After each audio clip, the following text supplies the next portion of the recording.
Yusek Lopez kasi meron siyang parang 3 weeks na sinabi ng doktor na kailangan niya, meron ata siyang PTSD, parang post-traumatic stress na disorder. So, hanggang ngayon, hindi siya makakabalik ng trabaho. But even then, nag-file na siya ng indefinite leave sa Office of the Vice President. But I'm sure it will be a relief to them because every week sila noon nag-express sa akin na bakit ganito yung buhay namin, bakit ganito yung ginagawa sa amin, bakit ganito yung pakiramdam namin para kaming mga fugitives, para kaming mga convicts. So ngayon, meron silang somewhat peace of mind. Ma'am, si Ma'am Gina Acosta, kamusta na po? Makakabalik na po ba siya sa trabaho? Si Ma'am Gina Acosta, nakatira siya sa kanyang kaibigan.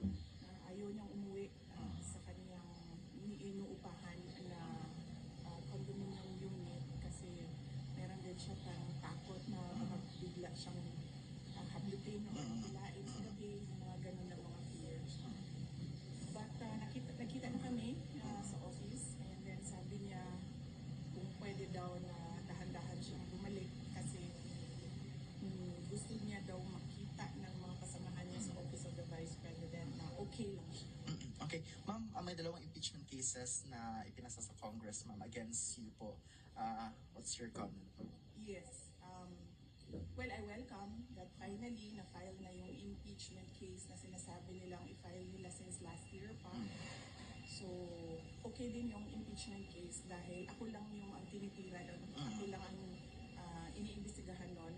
Ako lang ang inaatake ng impeachment case. Hindi nakasali yung mga kasamahan ko sa Office of the Vice President and yung mga dati kong kasama sa Department of Education. So, at least kung meron tayong impeachment case,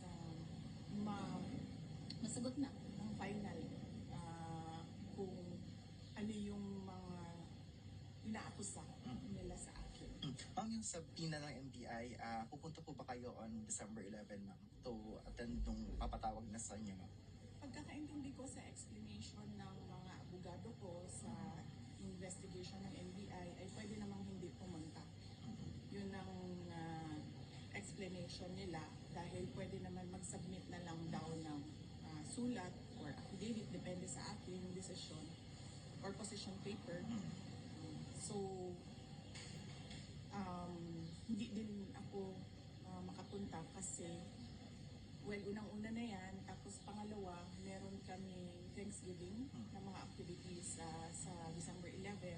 And pangatlo, after ng Thanksgiving activities namin, ay pauwi din ako dito sa Davao City para maglibing ng uncle.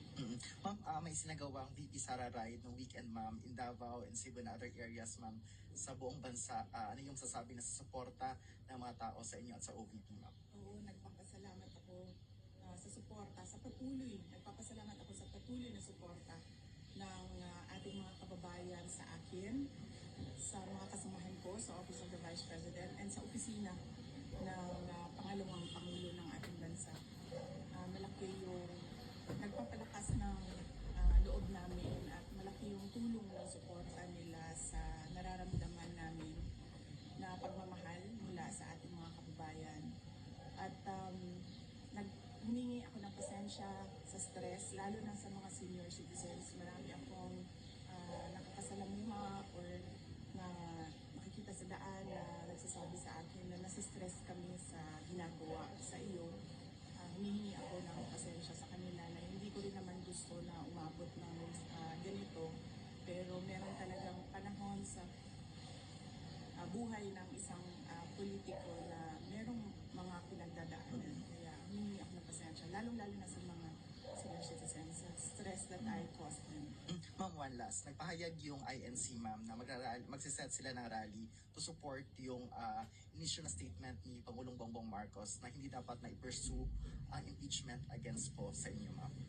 Anong sasabi niyo sa pahayag ng INC, ma'am? Yes, oo.